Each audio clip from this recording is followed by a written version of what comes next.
وَهُوَ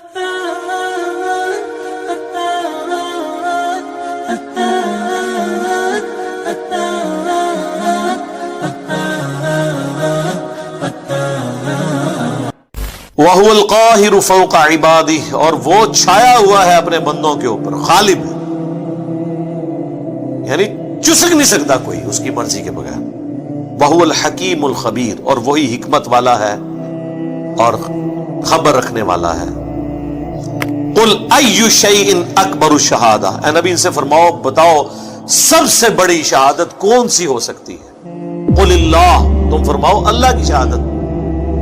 شہید بینی و بینکم، وہ گواہ ہے تمہارے اور میرے درمیان، یعنی مجھے کسی اور گواہی کی ضرورت نہیں ہے کہ میں اللہ کا پیغام تم تک پہنچا رہا ہوں، وہ دیکھ رہا ہے۔ اللہ گواہ ہے کہ میں نے اپنا پیغام جو مجھے اللہ نے سپرد کیا تھا تم تک پہنچا دیا۔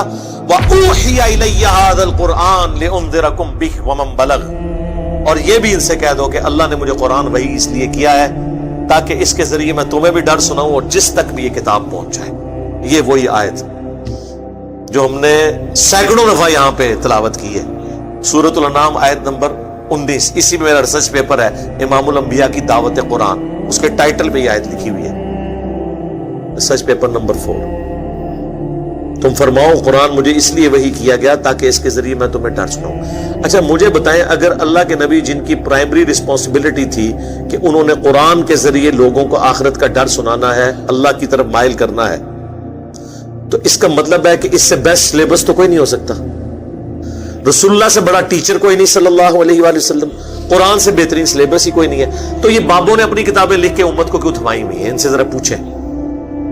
فضائل اعمال، فضائل سنت، 14 ستارے، یہ پکڑ کے کیوں انہوں نے حوالے کیے ہوئے ہیں؟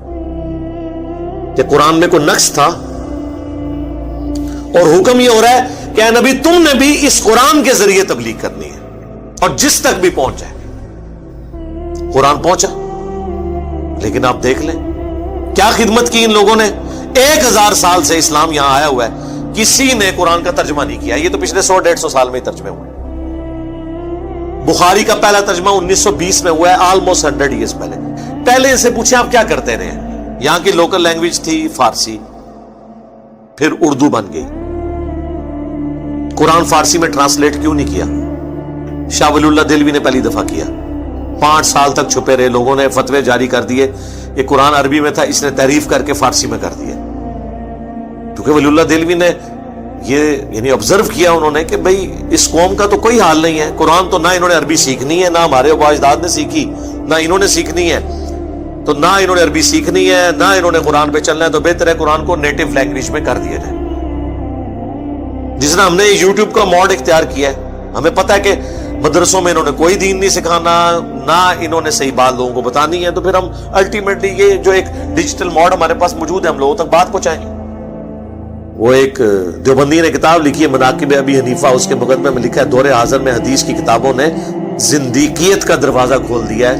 پہلے ہم لوگوں کو مسئلہ بتاتے تھے، لوگ سن لیتے تھے، اب جب مسئلہ بتاتے ہیں وہ کہتے ہیں دسو کتنے لکھے ہے،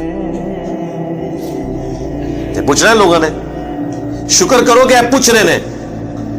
ایک او وقت آنا ہے پہلے ایک تو ترن گے، پھر کہیں گے ماما کہ تو بیان کیتے ہی نہیں کیتا دیتے لان کر، یہ دن دور نہیں جے۔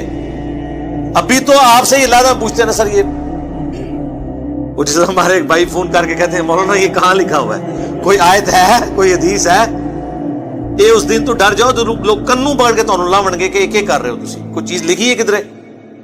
تو انہوں نے بڑی ہوشیاری کے ساتھ ترجمہ نہیں کیا، انہیں پتا تھا کام ڈل جانا ہے اور ڈل گیا۔ یہ اسلام کی خدمات ہے جی۔ کسی نے بخاری کا ترجمہ نہیں کیا، بتائیں نا جی، کوئی لائے نا جی، اے جی سلطان باہو نے قرآن کا ترجمہ کیتا جی، مزہ آ گیا تھوڑی گل تو، ٹھیک ہے نا جی۔ انہوں نے کیوں کرنے تھے میرے بھائی؟ انہوں نے اپنی شاعریاں لکھ کے آپ کو حوالے کی، اپنی کتابیں حوالے کی تاکہ آپ قرآن و حدیث سے دور رہیں۔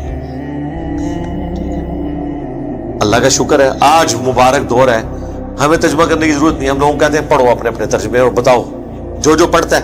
یہ جو میں پڑھ رہا ہوں نا، اس کا ترجمہ کوئی بھی پڑھ لے اپنے مکتب فکر کا، کوئی شیعہ ہے سنی ہے، پڑھے اور بتائے یہ کیا توحید لکھی ہوئی ہے۔ اے نبی تم فرماؤ کہ مجھے تو قرآن اس لیے وہی ہوا ہے کہ اس کے ذریعے میں تمہیں ڈر سناؤں، تبلیغ اس کے ذریعے کروں اور جس تک بھی یہ پہنچ جائے۔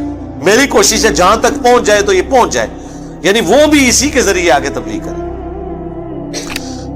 اَإِنَّكُمْ لَتَشْهَدُونَ أَنَّ مَعَ اللَّهِ آلِهَةً أُخْرَى، کیا تم اس بات کے اوپر گواہی دیتے ہو کہ اللہ کے ساتھ کوئی اور الہ بھی ہے؟ قُلْ لَا أَشْهَدُ، اے نبی تم فرماؤ میں تو اس طرح کی کوئی گواہی نہیں دیتا۔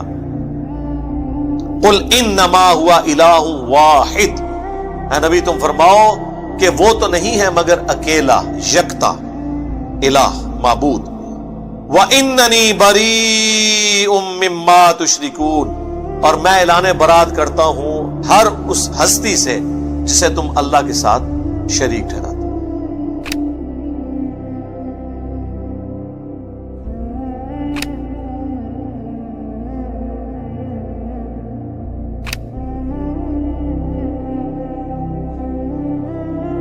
میرے بھائی میٹھی میٹھی باتیں تو ہو ہی نہیں سکتی نا، قرآن تو پھر کڑوی بات کرتا ہے۔ قرآن صرف توحید بیان نہیں کرتا، جو توحید کے مقابلے پہ طاغوت ہے اس کی نفی بھی کرتا ہے۔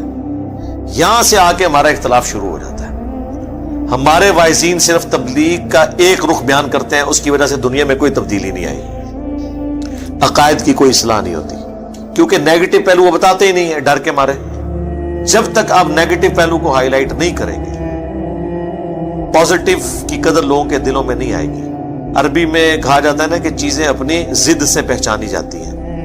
اندھیرا نہ ہو تو اجالے کی قدر نہیں آتی، پیاس نہ ہو ٹھنڈے پانی کی قدر نہیں آتی۔ اسی طریقے سے جب تک آپ بابوں کی پھیلائی ہوئی گمراہی کو ہائی لائٹ نہیں کریں گے، تب تک لوگوں کو پتہ ہی نہیں چلے گا کہ توحید میں کس لیول کا رکھنا اس امت میں ڈال دیا گیا۔